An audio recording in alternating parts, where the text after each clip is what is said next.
Sa dili madugay, maplastad na sa Davao Light and Power Company ang mga nagbitay nga mga kable sa kuryente ug linya sa Telecommunication Company sa Magsaysay Avenue, Davao City ngadto sa underground system kay subay sa City Ordinance 0152-17 Series of 2017 nga naninguhang mapalambo ang seguridad ug kalidad sa serbisyo sa kuryente ug telecommunication sa Davao City. Sa miaging semana, gipahigayon ang ceremonial switch-on sa underground cabling project sa lokal nga gobyerno sa pagsugod sa pagtrabaho sa unang bahin sa proyekto sa Magsaysay Avenue. Mismong si Davao Light and Power Company President ug Chief Operating Officer Eric Sartia ang nangulo sa ceremonial switch-on, kauban ang mga opisyal sa syudad ug mga representative gikan sa mga telecommunication companies. Nalipay ang mga Davaoenyo sa proyekto ug sumala nila dakong lakang kini sa modernisasyon sa infrastruktura sa syudad. Nindot na siya tan-awon, limpyo na ang ibabaw, tapos nindot na siya kananay sa suga.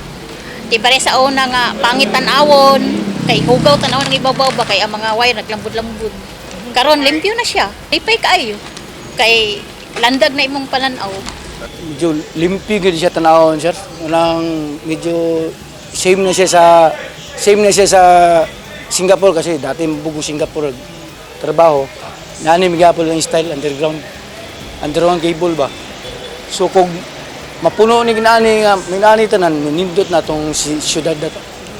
Siyempre nalipay sir kay proud ta sa ato ang siyudad sir kasi makita man pud sa ubang nasod pud ubang lugar na kita na nagbuhan gyud ta kining naglihok gyud ato ang gobyerno sa ato ang makitibay sa Davao. Sa Davao Street. Ang ikaduhang bahin sa proyekto gilauman nga mahuman sa Desyembre karong tuiga. Gilauman sab kining makahatag og mas limpyo ug organisadong kalsada sa syudad samtang nagpadayon ang pagpalambo.